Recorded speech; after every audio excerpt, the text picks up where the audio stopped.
Hi everyone, welcome to my channel. ತಮ್ಮೆಲ್ಲರಿಗೂ ನಮ್ಮ ಚಾನಲ್ಗೆ ಸ್ವಾಗತವನ್ನು ಕೋರುತ್ತಾ ಇವತ್ತಿನ ವಿಡಿಯೋದಲ್ಲಿ 2026ನೇ ಶೈಕ್ಷಣಿಕ ಸಾಲಿನ ಆದರ್ಶ ವಿದ್ಯಾಲಯದ 6ನೇ ತರಗತಿಯ ಪ್ರವೇಶಕ್ಕೆ ಸಂಬಂಧಪಟ್ಟಂತೆ ಈಗಾಗಲೇ 2ನೇ ಸುತ್ತಿನ ಸೀಟು ಹಂಚಿಕೆ ಲಿಸ್ಟು ಪ್ರಕಟಗೊಂಡಿರುತ್ತದೆ. ಇಲ್ಲಿ ಸೆಲೆಕ್ಟ್ ಆದಂತಹ ವಿದ್ಯಾರ್ಥಿಗಳು ಇಲ್ಲಿ 10ನೇ ಜೂನ್ 2026 ಒಳಗಾಗಿ ಅಡ್ಮಿಷನ್ ಮಾಡಬೇಕಾಗಿತ್ತು. ನಾನು ಈಗಾಗಲೇ ಆ ಬಗ್ಗೆ ಸಾಕಷ್ಟು ಮಾಹಿತಿ ತಿಳಿಸ್ಕೊಟ್ಟಿದ್ದೀನಿ. ಎಷ್ಟು ವಿದ್ಯಾರ್ಥಿಗಳು ಅಡ್ಮಿಷನ್ ಮಾಡಿದ್ದಾರೆ, ಎಷ್ಟು ಸೀಟುಗಳು ಖಾಲಿ ಉಳಿದಿದ್ದಾವೆ ಅಂತ. ಇಲ್ಲಿ ಕೆಲವೊಂದು ಶಾಲೆಯವರು ಇನ್ನೂ ಅಪ್ಡೇಟ್ ಮಾಡಿರೋದ ಕಾರಣ ಇವತ್ತು ಮತ್ತೆ ತಮಗೆ ಸಂಪೂರ್ಣವಾದ ಮಾಹಿತಿಯನ್ನು ನೀಡ್ತಾ ಇದ್ದೀನಿ. ಒಟ್ಟು ಎಷ್ಟು ಸೀಟುಗಳು ಇನ್ನೂ ಖಾಲಿ ಉಳಿದಿದ್ದೇವೆ ಅನ್ನುವಂತಹ ಮಾಹಿತಿಯನ್ನು ಇಲ್ಲಿ ಬಹಳಷ್ಟು ಪೋಷಕರು ಕೇಳ್ತಾ ಇದ್ರಿ, ಆದರ್ಶ ವಿದ್ಯಾಲಯದ 3ನೇ ಸುತ್ತಿನ ಸೀಟು ಹಂಚಿಕೆ ಬರುತ್ತಾ ಇಲ್ವಾ ಅಂತ. ಖಂಡಿತ ಬರುತ್ತದೆ, ಯಾಕಂದರೆ ಇನ್ನೂ ಸೀಟುಗಳು ಬಹಳಷ್ಟು ಖಾಲಿ ಉಳಿದಿದ್ದಾವೆ. ಇವತ್ತಿನ ಈ ವಿಡಿಯೋ ಮೂಲಕನೇ ನೋಡ್ಬೋದು. ಇಡೀ ನಮ್ಮ ಕರ್ನಾಟಕದಲ್ಲಿರುವಂತಹ 74 ಹಿಂದುಳಿದ ಬ್ಲಾಕ್ಗಳಲ್ಲಿರುವಂತಹ ಆದರ್ಶ ವಿದ್ಯಾಲಯಗಳಲ್ಲಿ ಒಟ್ಟು ಸೀಟುಗಳ ಸಂಖ್ಯೆ 120 ಇತ್ತು. ಆದರೆ ಇನ್ನೂ ಬಹಳಷ್ಟು ವಿದ್ಯಾರ್ಥಿಗಳು ಪ್ರತಿಯೊಂದು ಆದರ್ಶ ವಿದ್ಯಾಲಯದಲ್ಲಿ ಇನ್ನೂ ಅಡ್ಮಿಷನ್ ಮಾಡಿಲ್ಲ. ಹಾಗಾಗಿ ತಾವುಗಳು ಕೂಡ ನೋಡ್ತಾ ಹೋಗಿ ನಿಮ್ಮ ತಾಲೂಕಿನಲ್ಲಿ ಒಟ್ಟು ಎಷ್ಟು ಸೀಟುಗಳು ಲಭ್ಯ ಇದ್ದಾವೆ, ಇಲ್ಲಿ ಎಷ್ಟು ವಿದ್ಯಾರ್ಥಿಗಳು ಅಡ್ಮಿಷನ್ ಮಾಡಿದ್ದಾರೆ ಅನ್ನುವಂಥ ಮಾಹಿತಿ ತಮಗೆ ಗೊತ್ತಾಗುತ್ತದೆ. ಇನ್ನು ಯಾರು ಸೆಕೆಂಡ್ ಲಿಸ್ಟಲ್ಲಿ ಸೆಲೆಕ್ಟ್ ಆಗಿಲ್ಲ ಅವರಿಗೆ ಇದೊಂದು ಒಳ್ಳೆಯ ಅವಕಾಶ ಅಂತಲೇ ಹೇಳ್ಬೋದು. 3ನೇ ಸುತ್ತಿನ ಸೀಟು ಹಂಚಿಕೆ ಲಿಸ್ಟು ಇನ್ನು 2-3 ದಿನಗಳಲ್ಲಿ ರಿಲೀಸ್ ಆಗುತ್ತದೆ. ಯಾಕಂದರೆ ಅವರಿಗೆ 10ನೇ ತಾರೀಕು ಜೂನ್ವರೆಗೂ ಅವಕಾಶ ಇತ್ತು. ಇನ್ನು ಬಹಳಷ್ಟು ವಿದ್ಯಾರ್ಥಿಗಳು ಅಡ್ಮಿಷನ್ ಮಾಡಿಲ್ಲ.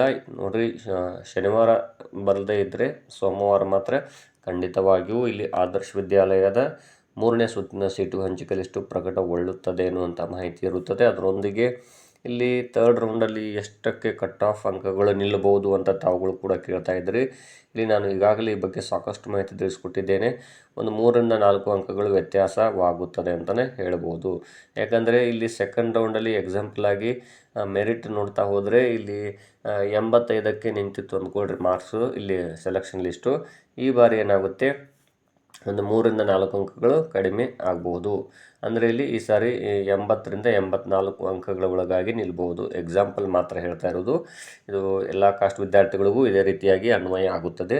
ಆದ್ದರಿಂದ ಯಾರು ಸೆಕೆಂಡ್ ಲಿಸ್ಟಲ್ಲಿ ಸೆಲೆಕ್ಟ್ ಆಗಿಲ್ಲ ತಮಗೆ ಒಂದು ಒಳ್ಳೆಯ ಅವಕಾಶ ಸಿಗುವ ಚಾನ್ಸಸ್ ಇರುತ್ತದೆ. ಇಲ್ಲಿ ಆದರ್ಶ ವಿದ್ಯಾಲಯ ಶಾಲೆಗಳಿಗೆ ಅಡ್ಮಿಷನ್ ಮಾಡಬೇಕು ಅನ್ನುವಂತಹ ಪೋಷಕರಿಗೆ ಇದೊಂದು ಗುಡ್ ನ್ಯೂಸ್ ಅಂತಲೇ ಹೇಳ್ಬೋದು.